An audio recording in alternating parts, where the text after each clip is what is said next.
Hello and welcome to this session of the Device Authority Virtual Summit. It's day 2 and today I am joined by a great panel of speakers. I'm joined by Julio Moret, who is our who is our Director of Pre-sales engineering, at Device Authority, and by Mike Kimmel, who will be joining us very shortly. He is Senior Solutions Architect at CYFIRMA. Hi, Mike. Hi, everybody. Can you hear me? Hiya. Yes. I am Louise Jose. I'm Senior Marketing Manager at Device Authority. And today, the three of us will be discussing Fighting the Unseen Enemy, an intelligence-led model to cyber defense. So we're going to start our discussion by essentially, I just want to introduce the discussion to you all. So knowing if an intruder has made his way into your organization is critical to minimizing damage and fallout. Using an intelligence-driven approach, defenders can uncover cyber attacks at an early stage of planning and thwart an invasion that is in progress. During this chat by the three of us, we'll delve into the dark web of hacking community, unravel threat indicators, and discuss atypical attack vectors presented by IoT adoption. So if I could get you both to just give a short introduction to yourselves. Julio, why don't you kick us off? Yes, thank you very much. And welcome, Mike. How are you? Hi, Julio. How are you doing? Good. Thank you. So, yes, right now the threats landscape is evolving by the second, I guess, due to the fact that right now, as you know, we are moving into an age that everything is connected. And our goal is to have systems that they can interrupt, integrations were everywhere, APIs, right? And this interconnectivity between devices, the cloud applications and services are increasing the attack surface for devices and applications that are running at our customer sites, premises, and even devices that are right next to us, right? So we are seeing right now different types of threats. For example, we at Device Authority, we specialize in different verticals, and one of them is connected vehicles. As you know, vehicles today, they are capable to exchange data between the car and the cloud to enable new services. One example is with my phone app, I can look at my vehicle, see if my doors are locked. I can lock it, unlock it, see all the things that are happening inside the car. And this is thanks to devices that are in the vehicle, connected to sensors, devices, and are able to transmit that information back to the internet. So now when you are opening these doors, right, to enable this new functionality, now there are new threats that can create damage or create harm with these devices. So that's when we come in with our technology that allows to secure those devices by first making sure that this device is identified and then can be trusted by those applications that are exchanging information, right, between the device and the cloud. Another mechanism where we can employ our technology is to do the life cycle of these identities and credentials. So we can also rotate and replicate them. So this will give our customers and the users the full control of the identity of that device. So that's in terms of the hardware, right? If we move on into the data, how we are protecting the data, we can also employ standard-based encryption algorithms that will guarantee the confidentiality and the privacy of the data that's being exchanged from those devices and the cloud applications. There are other different types of use cases that involve, for example, medical devices. Here, in addition to the protection of the device itself, now you have the concern of the harm that you can cause, right, if a device is compromised.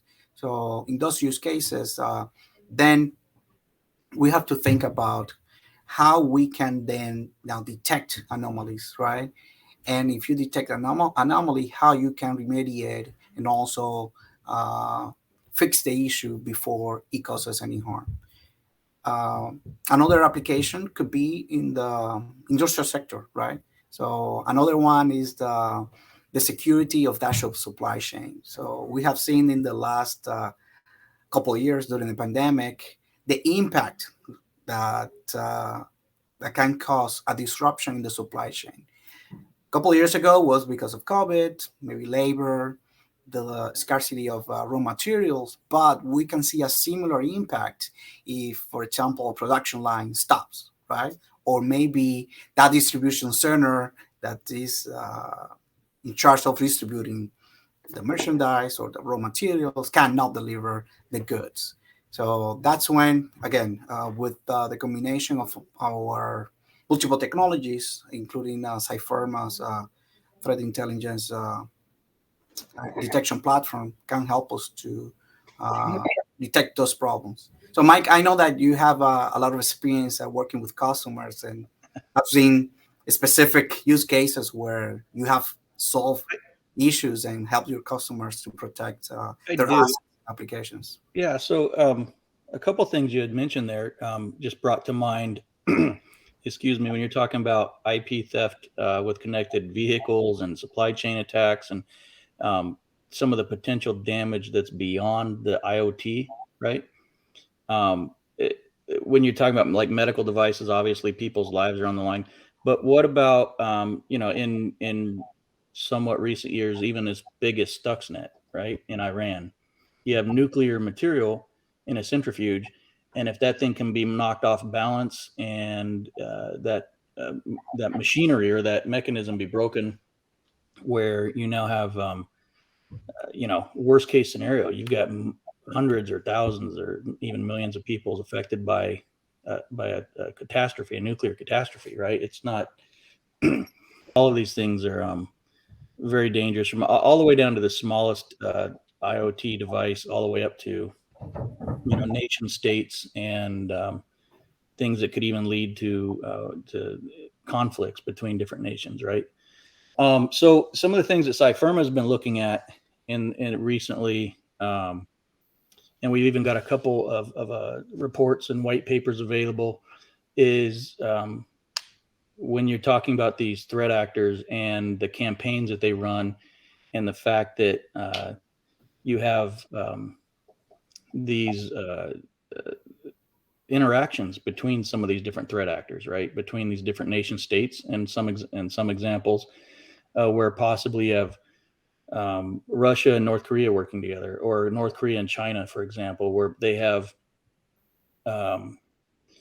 examples of North Korea providing the initial access and then selling the access or doing the access for hire, and then leasing it back out to China as a nation state who would then take advantage and exploit the vulnerabilities because they're already in the system, right?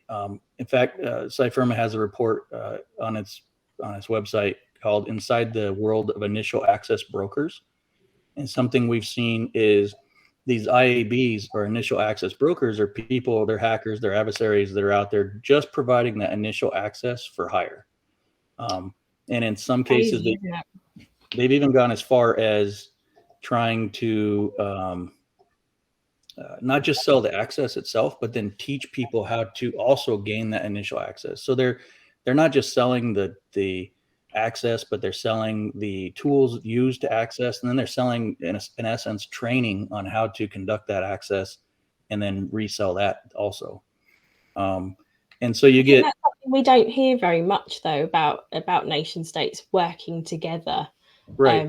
To present these sort of attacks, do we? It's, usually we hear about them individually, but now that they're working together, that opens up a completely different ball game, doesn't it, really, within the ransomware world? It does. And in another white paper I just mentioned quickly is in our cybersecurity predictions for 2023.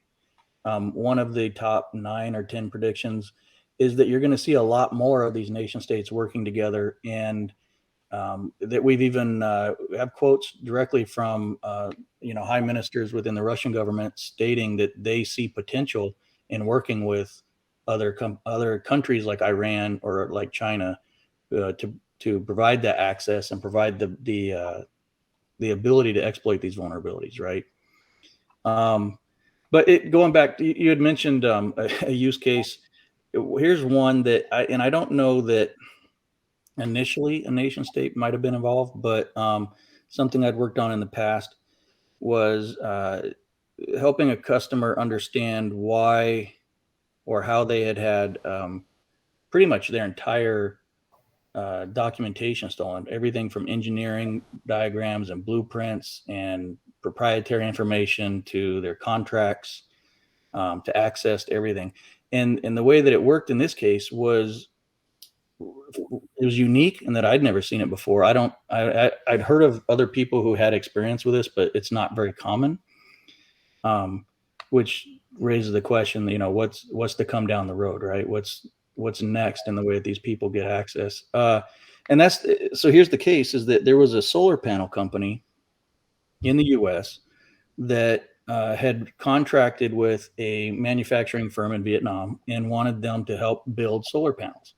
And so they had connected their two enterprise networks, and they were sharing documents and sharing resources and file servers and that type of thing. And at the location in Vietnam, somebody plugged in an IoT device. In this case, it was just a wireless access point, right? It's nowadays it's a typical standard network resource, right? But maybe back then it was a little less common to have these wireless access points on your production line, on the floor where you're actually turning out materials. And so on that wireless access point, they had registered the DNS server as being going back to, and I'm not going to give the company name, but let's just call it company.com, right? And so everything theoretically should have been going back to the US to resolve at the company's own DNS servers. And if it can't find the DNS responses or answers to the queries there, it would send it out to the DNS server that it's registered to. In this case, however, the company in the US was registered as company.net. And so everything in Vietnam that was being sent to company.com, because of this wireless access point, was going to an organization in China that had registered company.com and had done sort of a domain squatting and kind of taken over that domain.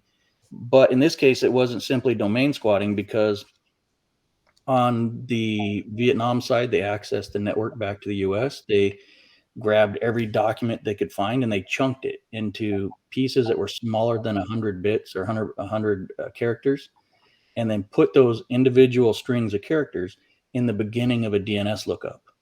Wow. And so that DNS lookup went back to company.com in China, where at that end, what they did was, of course, never answer these DNS requests, right? They never answer these lookups. But what they did is they took those 100 characters and started putting these chunks back together in the right order. And over millions and millions of DNS requests later, they'd successfully reconstructed every document that this solar panel company had. That's crazy, isn't it? And it's in a case like that, it's very difficult to prove whether it was human error or whether it was actually an inside attack, isn't it? It's right. And so so initially, was it human error putting company.com versus net? Or was there actually somebody on the production floor who plugged in an unauthorized device and then took advantage of that to send things back to a domain squat, and then China just realized it? Probably not, but hard to say. The other problem with that is that what's difficult about that is you don't normally block outbound port 53. You don't normally restrict your outbound DNS requests. And so you, like, without knowing why your bandwidth is being consumed, without being able to look at the exact port number and the type of traffic that you have, it becomes very difficult to find out why, you're paying for a pipe that's so many gig, and you're only getting so many K worth of bandwidth that's usable because all of these DNS requests are just constantly flooding.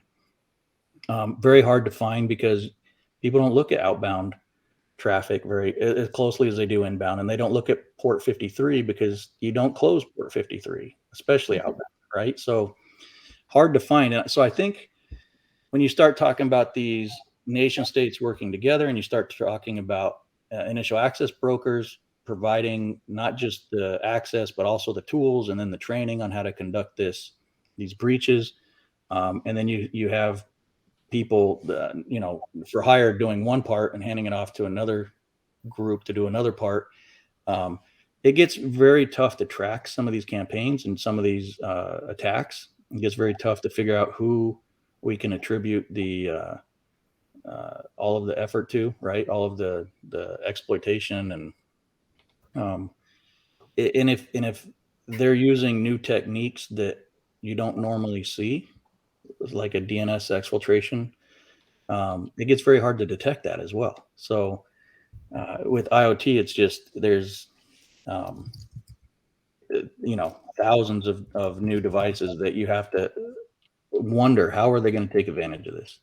Yeah, How are they going to exploit this new device, right? And you almost have to think like the attacker does, because the only way I think that you start to determine some of that is, and Julio had mentioned this, and Luis, you as well, is you start looking at preventive measures as opposed to reactive, right?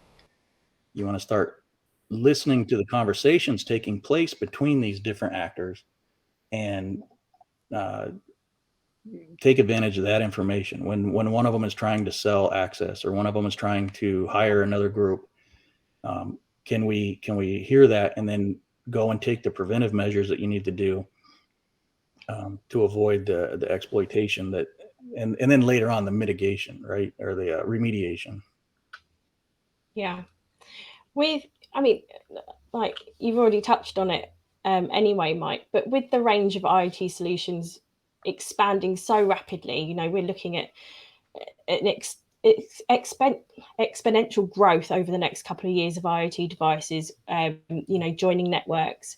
We've got even IoT devices being as tiny as just a sensor on a production line nowadays. It's not just a case of your Alexa sat on your desk. It's literally even like the sensors in cars as well, guys. So with this rapid growth, we do need to find ways to ensure that these infrastructures are kept as safe as possible, and that's becoming even more challenging than ever.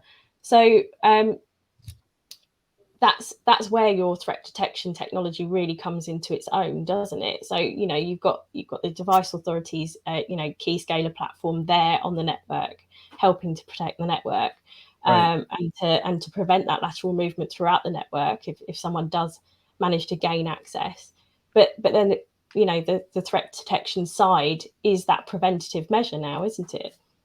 Right. Yeah. So in the this cyber attack kill chain, it's probably a term everybody's tired of at this point, right? But you have the different stages where you have that research stage. A lot of people forget about that. You forget that these entities or these adversaries are out there talking to each other, that they're trying to find somebody who can do this portion of the attack, and then they'll find somebody who can do the next section, and somebody who'll do the next, and with those conversations taking place, CYFIRMA is out there listening to these conversations, trying to find information about our customers, our clients, and very rapidly, share that with them and let them know that they are being targeted.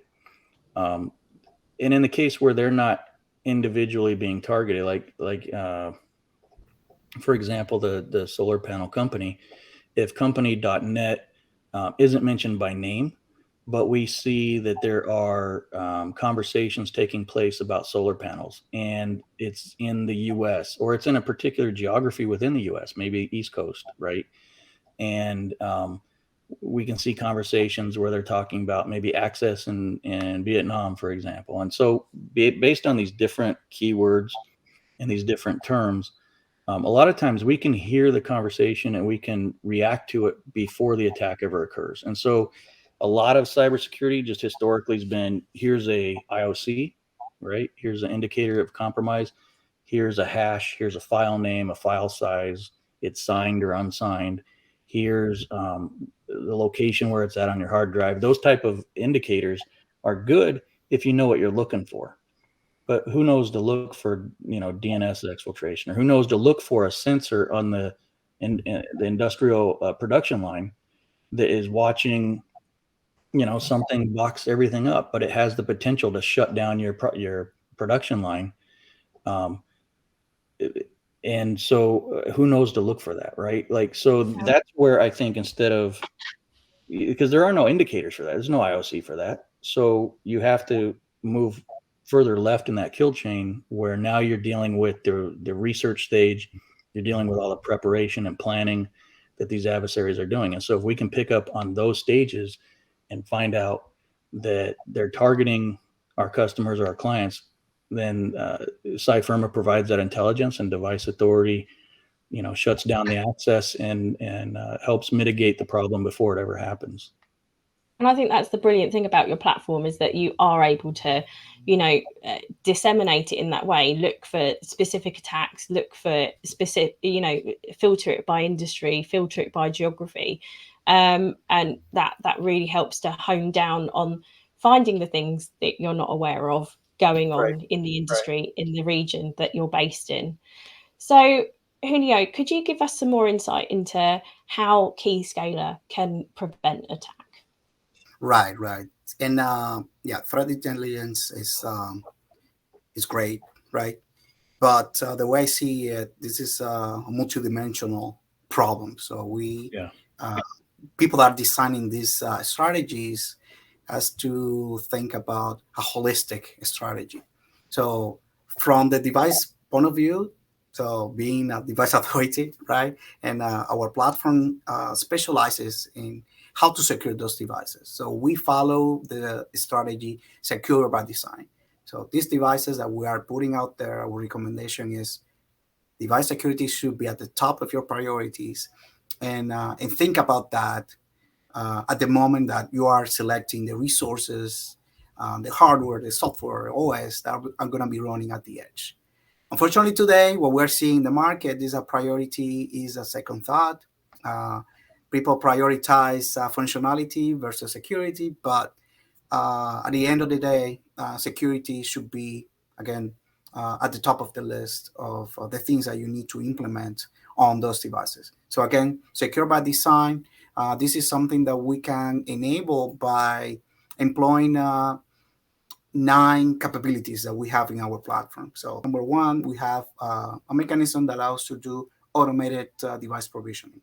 So this removes the human factor at the time of onboarding these devices into the application layer. So just to give you an example, I've seen customers sharing device credentials over email in a spreadsheet, or just using a same password for all devices. This is something that shouldn't be done, especially for IoT devices, where you have a device in a remote location. Probably it doesn't have any physical security and it is connected over a public network. So that's a perfect recipe for trouble. So if you can eliminate that piece where this device can self-generate its own identity, the platform can provision that device, you now remove from that list of threats that exchange of credentials, maybe using unsecure channels. Another one is using PKI for IoT.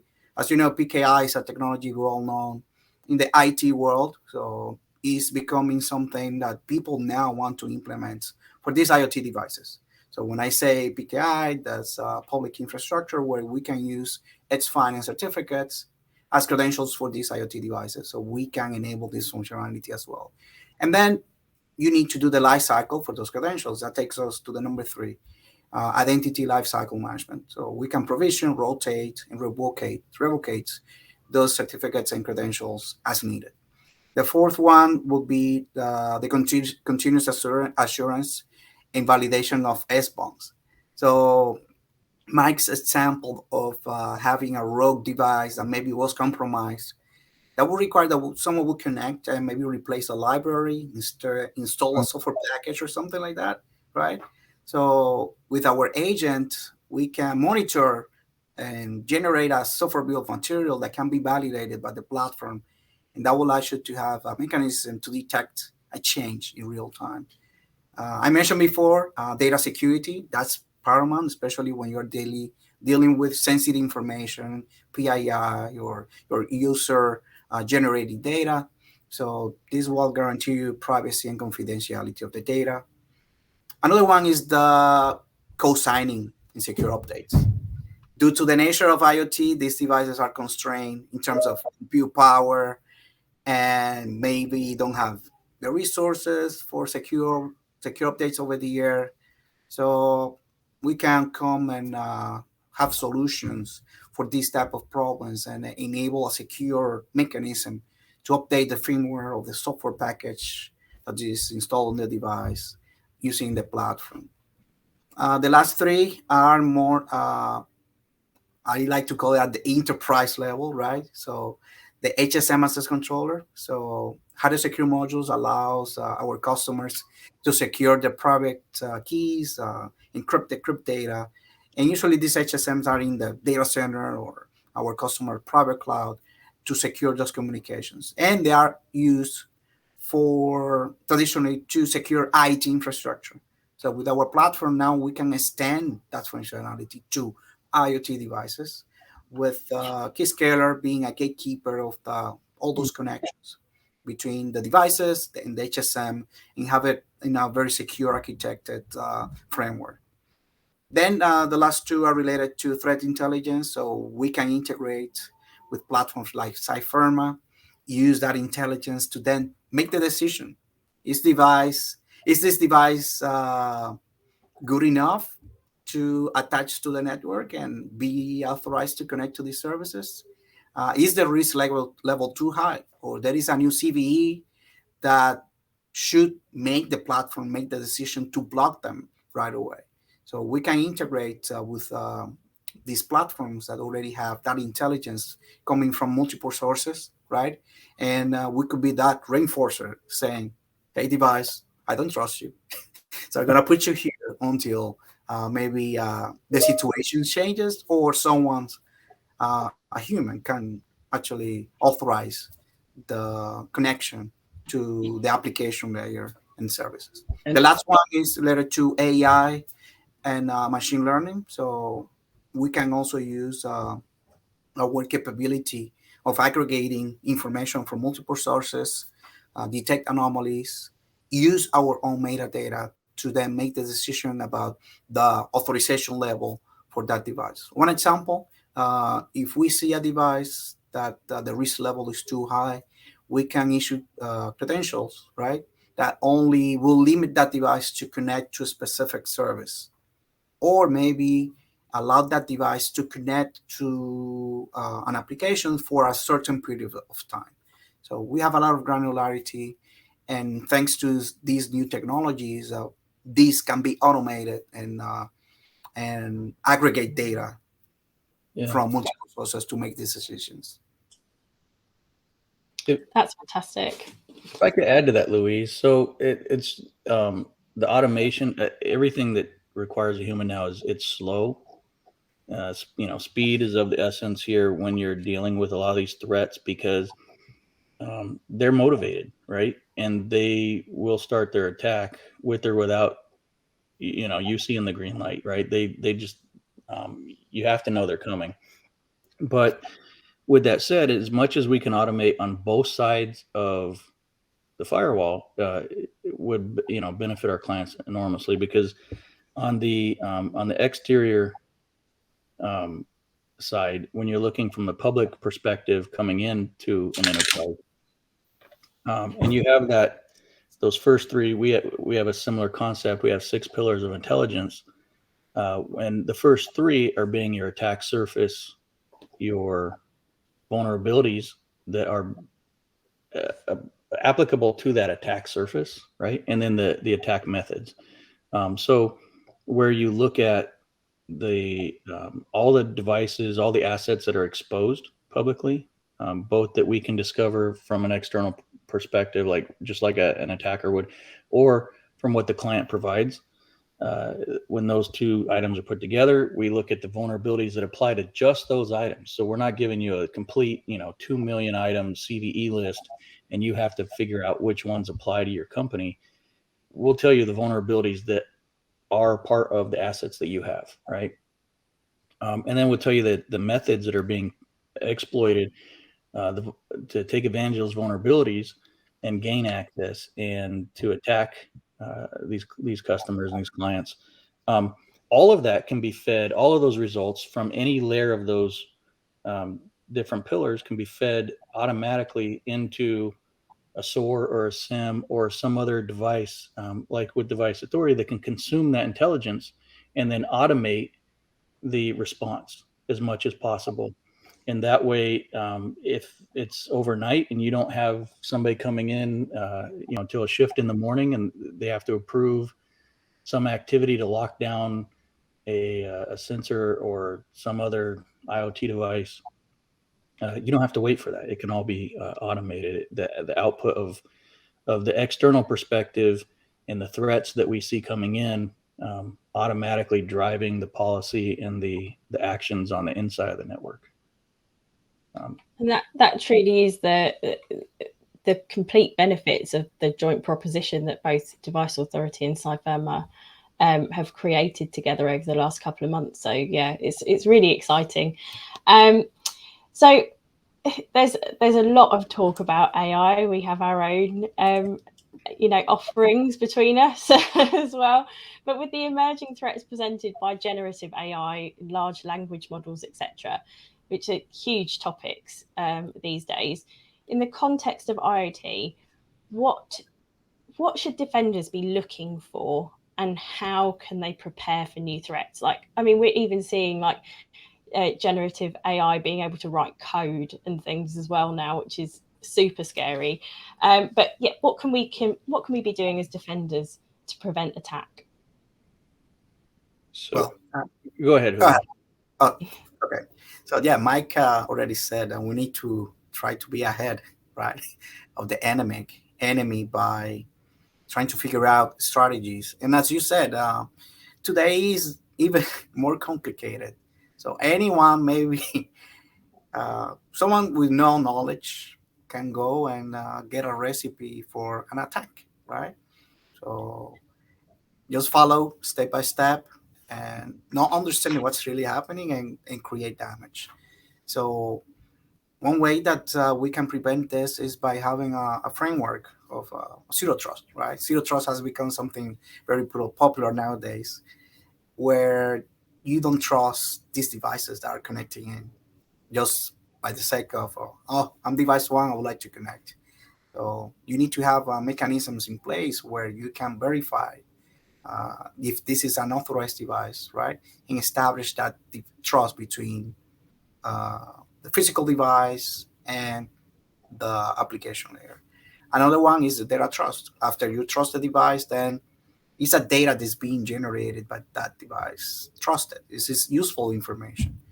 Another issue or threat of these technologies is that this AI model sometimes for the end user is a black box. So if you are getting information that is not legit, is being ingested by this model that you don't really know what's happening, and using the output, again, that's a recipe for disaster.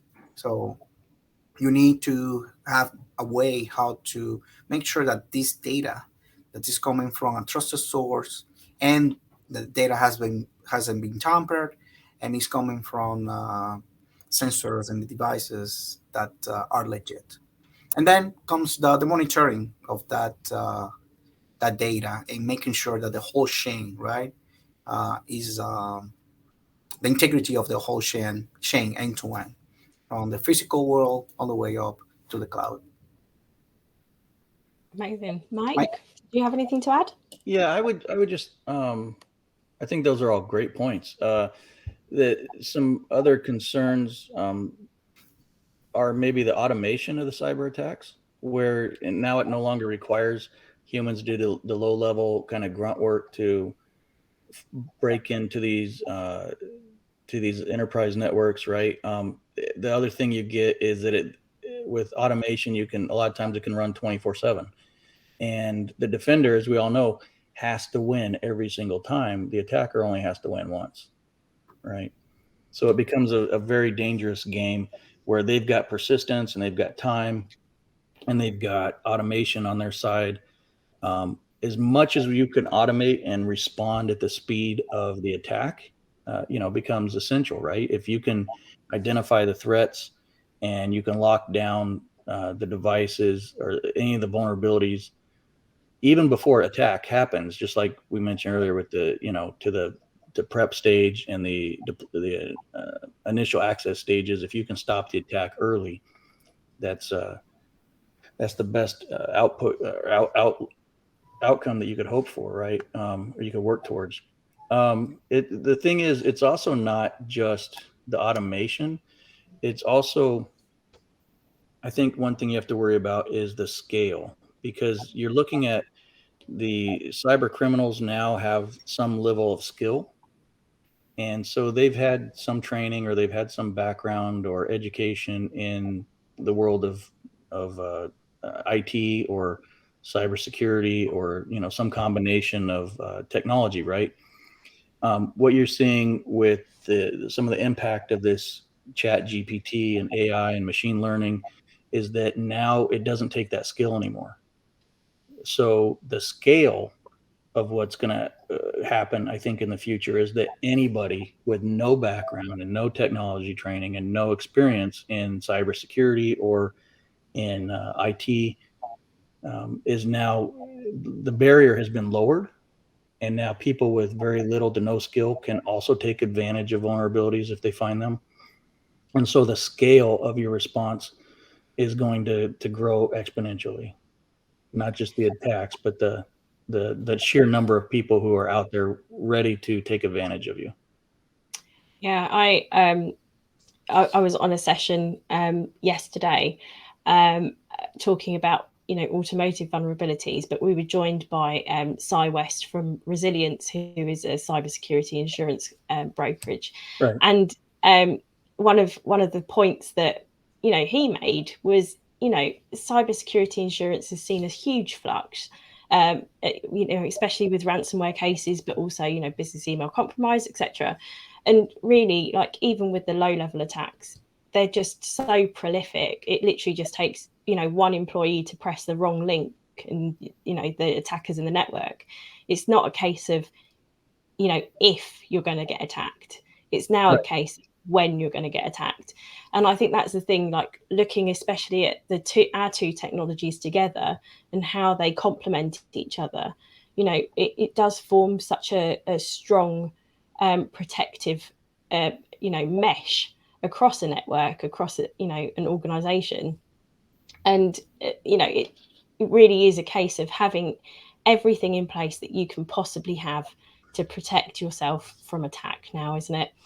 Right. We have had some questions come in from some of our attendees. I think we have enough time to cover off a few of them if you guys are happy for me to present these to you. Absolutely. So one of our attendees has said, talking from a point from the top of our conversation, what really is the motivation for nation states to sell access? Is it a monetary issue or more political? So when we talk about these IABs, these initial access brokers, a lot of times these are individuals or very small groups, and they may not be associated with a nation state, right? But they are, they're purely doing it for the money, for some kind of financial gain. As you get higher up and you start dealing with nation states who are working together, I think it goes all the way back to that.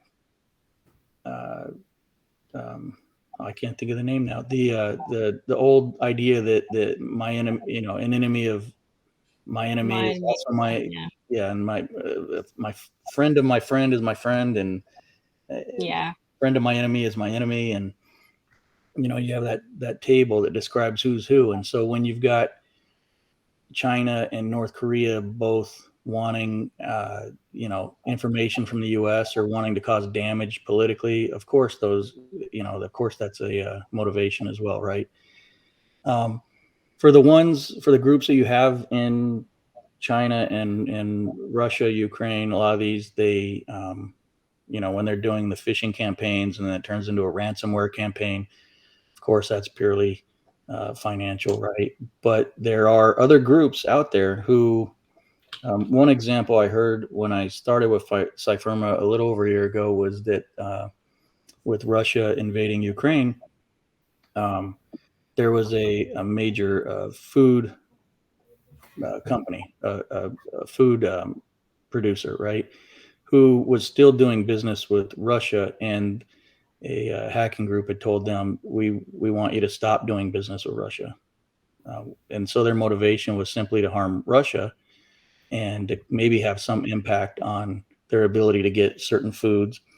And of course, this company looked at the whole situation and said, no, we're going to keep doing business with Russia. And so they hacked into their network and they stole, not like what you would think, like the ingredient list and the recipes and all that stuff, but they sold their distribution contracts and they sold their reseller contracts and their partner contracts and all of the rates and monetary information that they had arranged with these companies in Russia, and then released all of that publicly. And so when everybody said, hey, you're getting this food for a far less price than we are, it caused financial gain, but it also caused political damage. It also caused reputational damage. And so one thing that CYFIRMA does try to do, and all of the intelligence that we gather is try to attribute the motivation behind these groups, in addition to who they're connected with, who they're working with, what campaign they're involved with, and try to determine, why do they take these type of attacks. Yeah, brilliant. Another question. With the points made, it seems like a security threat AI service to preemptively ID building security threats could be a great add-on to your offering. Is there anything on the roadmap to couple AI for the pre-identification issue? Yes, the answer is yes. Here at Device Authority, we have a project that is actually building that. So we are using AI models to pre-identify devices by monitoring the network traffic.